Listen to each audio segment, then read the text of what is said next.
radio play for today, The Phantom Killer, is based on a most unusual story which will appear in next Sunday's issue of the American Weekly, the magazine distributed with all Hearst Sunday newspapers from coast to coast. Front page dramas are produced in the studios of the General Broadcasting Company.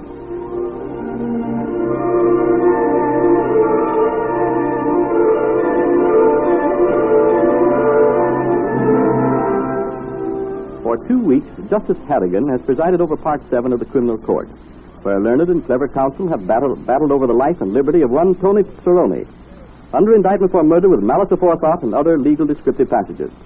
Through the tedium of court routine, with dramatic examinations and cross-examinations, allegations, recriminations, and oratorical bombast, the 12 good men and true, including a member of the fair sex, have bravely sat it out.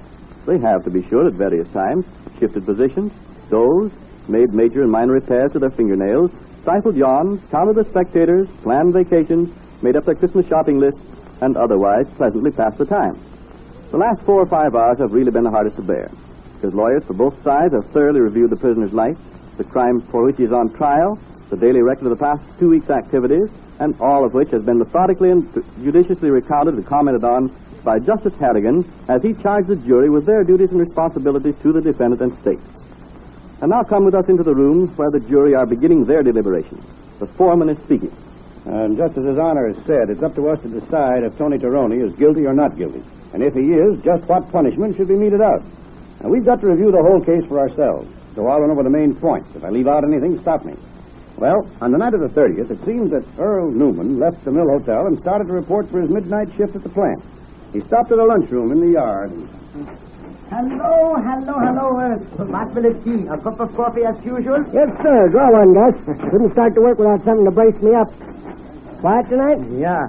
I'm closing up in a little while, just as soon as these boys settle the World Series. Hey, Earl, you're looking so elegant heute Nacht. You must have some good news, huh? I'll say I have. Had a letter from my girl today. Yes? She says anytime I send for her, she'll come on. Permanent. Ain't that nice? And from what I hear, that may not be long. You're up for that foreman's job that's open, ain't it? Well, that's what they tell me, Gus. But you know how those things are. I never count any of my chickens until they're full crowing roosters. That's the safest way. You've been here now only 3 months, ain't it? 3 months to a day. And that calls for a celebration. So I guess I'll celebrate. Give me a sinker with my coffee. Yeah, sure. Here you are. And they tell me that Patrick Mara and that sweet what's-his-name had another mix-up as they was coming off their shift tonight. You know, some night they'll kill each other if they keep it up. Yeah, that's a lot of threatening talk, and that's a fact. Sure are some tough customers around this plant. I'm glad I mind my own business. You sure do. I have never heard one man say nothing against you. Well, that means time to go to work. Yeah. I'll best finish this sinker and swallow my Java and beat it. So long, Gus. See you tomorrow night. You don't work too hard for your money. Don't worry. Hello, Kim. Hey there. What are you...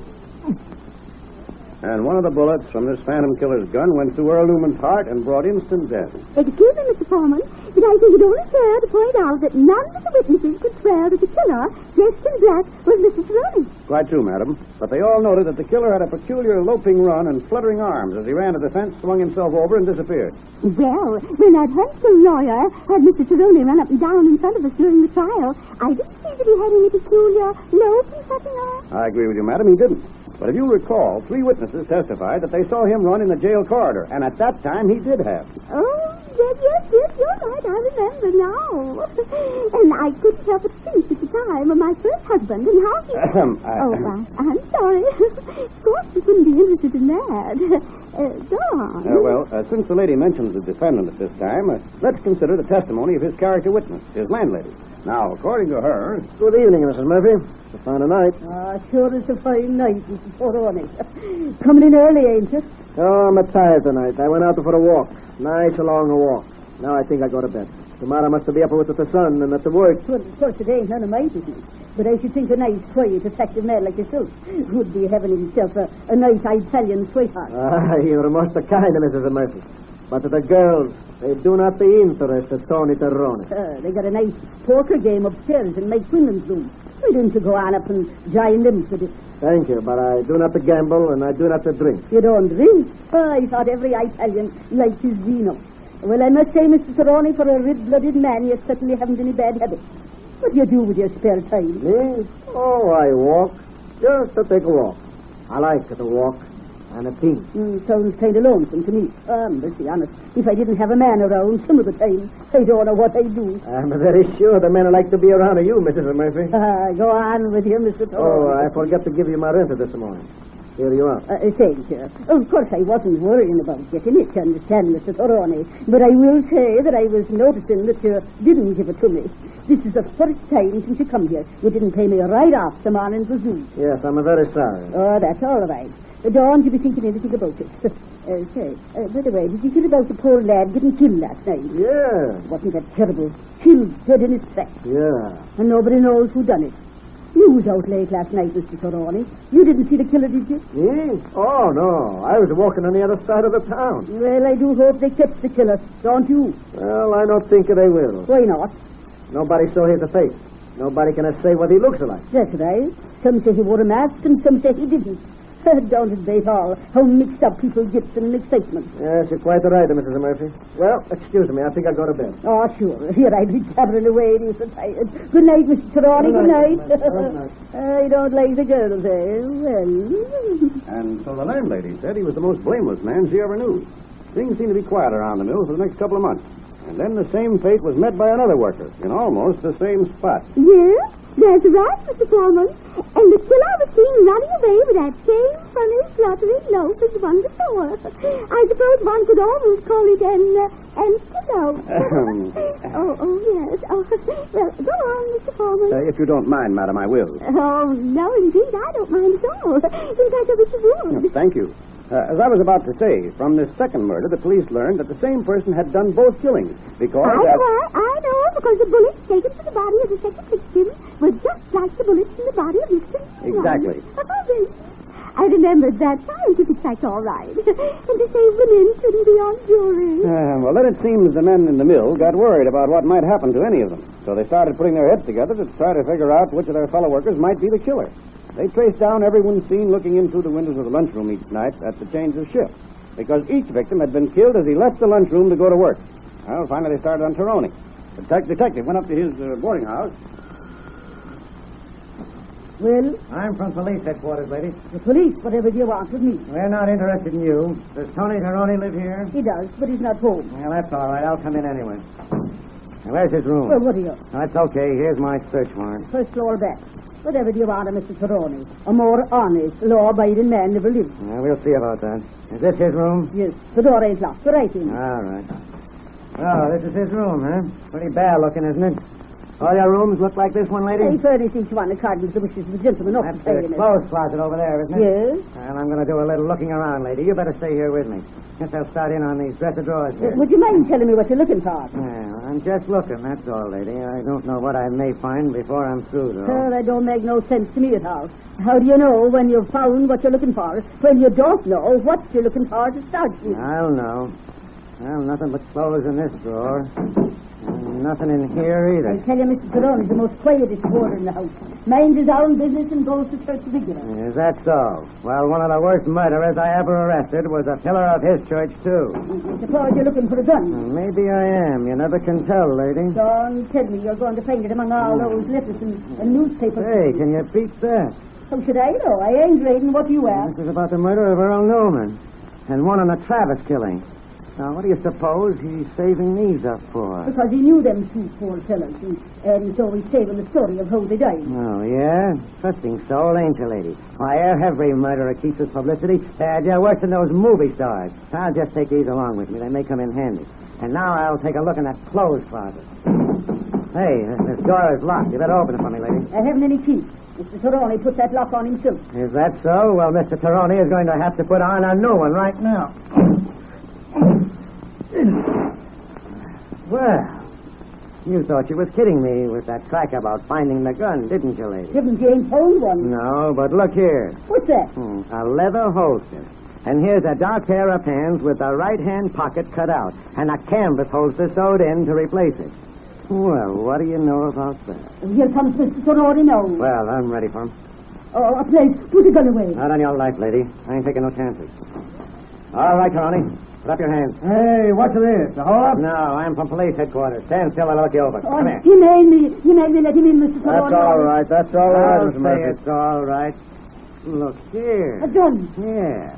And it fits this here holster, too. Where'd you get this little plaything, Toroni? A friend of mine gave it to me, so I could have protected myself from that phantom killer. Oh, yeah? Well, what about this mask you had in his pocket? Oh, that's from a Halloween party I went to. Is that so? Well, suppose you tell that to the judge. Now, come on along. wait a Toroni.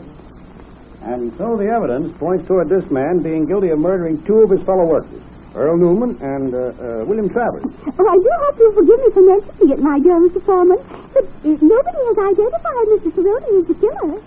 That's right. The lady is How right. can they get around that? That's true, gentlemen. We must weigh that very carefully. The defendant swore that the gun had been given to him, didn't he? Yes, that's right. I remember that distinctly. Maybe it had been. What have we got to go by that it wasn't given to him? Nothing except that no witness was produced who could substantiate the statement. Now, if somebody did give Toroni that gun, why wasn't he produced at the trial in there? Oh, but what are we going to do about the identification situation? We really ought to settle that. I think the bullets take care of that. The bullet? Sure.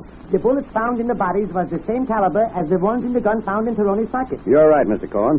Now, it seems to me that we're about ready to take a vote. Oh, what was that noise? Oh, probably a car backfiring down in the street. Let's attend to the business at hand, please, madam. Now, as I was saying, we're ready to take a vote? Good. I always am ready to vote. I told my husband, my second husband, that is, when I was chosen to be with all you handsome gentlemen, I told him that this was one time when I could vote in other towns. Quite so, madam. Quite so. And now, if... Will someone please see what that is? Yes, certainly. I'll pass around these slips of paper. Will you write your verdict on them? Here you are, madam. Oh, yes, thank you. Oh, there was somebody let me have a Mr. Foreman. Yes, what is it? The defendant just grabbed his gun from the evidence table and killed himself right in the middle of the courtroom. Quiet, please. Well, what are we to do now? The judge wants you to come back to the jury box and be discharged. Oh, very well. Let us go back, gentlemen. And you too, madam. Well, I never. Now what? Oh, how very inconsiderate of Mr. Toroni. He might have waited till I had registered my vote. I was all ready to give him the benefit of the doubt and acquit him. Be sure to read the interesting details of this baffling murder case when it appears in next Sunday's issue of the American Weekly, the magazine distributed with all Hearst Sunday newspapers from coast to coast. The story will be found under the title, Mystery of the Steel Mills Phantom Slayer Solved. This is Wentworth announcing, and turning the microphone over to your own announcer.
Our radio play for today, The Golden House, is suggested by a most fascinating article concerning ancient Rome, which will appear in next Sunday's issue of the American Weekly, the magazine distributed with all Hearst Sunday newspapers from coast to coast. Front page dramas are produced in the studios of the General Broadcasting Company.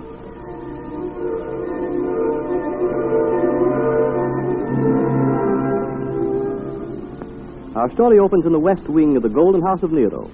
A long line of graceful colonnades lift their polished shafts toward the sky. Slaves are busy with mallet and chisel. Atticus, a mere boy, is struggling desperately to loosen a huge stone. Over him, whip in hand, stands a giant Atabe, an officer in the Praetorian Guard. You imbecile. That stone's not heavy. Lift it into place. I cannot move the stone. Truly, it is beyond my strength. So, Atticus, you refuse to work. Must I lay the whip across your back? No, no. Please, not the whip again. I will work. Give me a chisel and mallet. Slaves do not choose their work. Lift that stone into place. I cannot move the stone.